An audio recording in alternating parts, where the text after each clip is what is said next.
Parce qu'on n'a pas prêché, on n'a pas mis l'aiguille là où ça fait mal. On n'a pas touché là. Si on les touche très bien, vous allez voir des choses. Vous allez voir des choses. Vous allez voir l'esprit du sacrifice va venir ici. On aura le temps de rester. On peut rester même, on peut dire même, on commence notre équipe à 10 heures. On finit même à 0 heure. Ici même. Parce que notre cœur est maintenant connecté avec Dieu.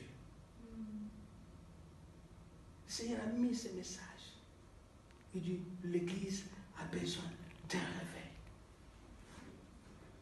Et la manifestation du réveil va se faire voir. Comment la manifestation du réveil? Les pécheurs vont se convertir, vont confesser leurs péchés publiquement.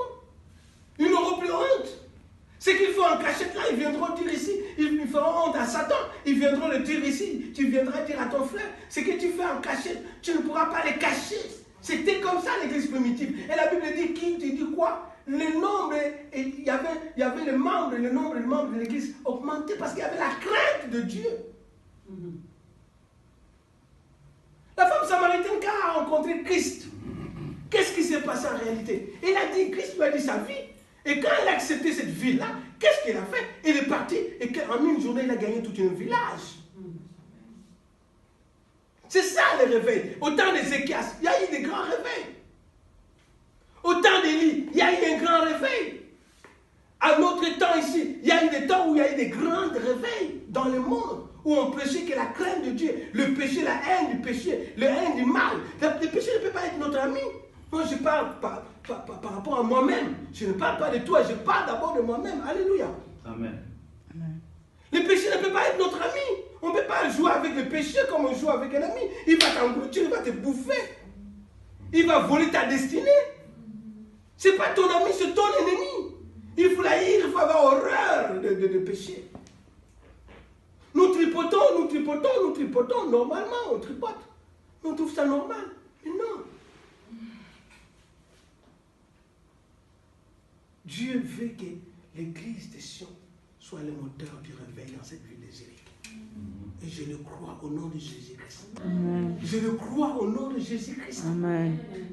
Parce que je vois le cœur des gens qui soupirent pour prier pour les âmes. Je vois le cœur des gens qui pleurent pour les âmes qui sont en captivité, qui sont dans la débauche, qui sont dans la publicité, qui sont dans les choses du monde. Je vois le cœur des gens, mais maintenant il faut accentuer ce feu-là pour que ce feu monte jusqu'à l'autel de Dieu et que Dieu nous imprègne de son esprit, nous couvre de son esprit. Et quand nous serons instruisés et utilisés dans cette ville, vous allez voir des choses qui vont se passer. Vous allez voir des choses qui vont se passer.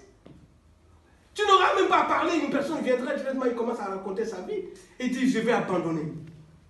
J'avais abandonné. Cette femme avait plusieurs maris. Quand il a écouté Christ, il a dit, je laisse, c'est vrai ce que tu dis. Mes chers frères, mes chères sœurs,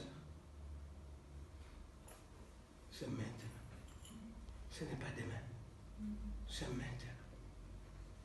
Ce n'est pas demain à te repentir. N'attends pas demain, parce que demain ne t'appartient pas.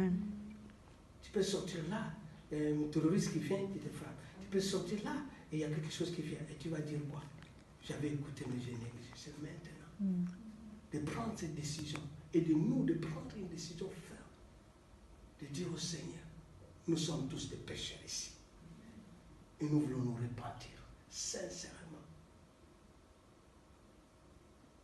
Et on va prier, quand on va prier, Dieu va déverser sur nous son esprit qui va nous donner la force d'aller plus loin avec le Seigneur. Afin que ce qui se passera ici impacte la vie, impacte les nations, impacte le monde entier.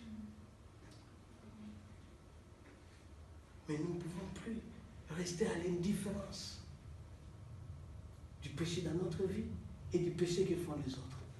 Et les autres qui sont dans les péchés que nous voyons, qui sont vraiment dans les péchés, dans les voiles, dans les mensonges, dans la violence verbale. Nous voyons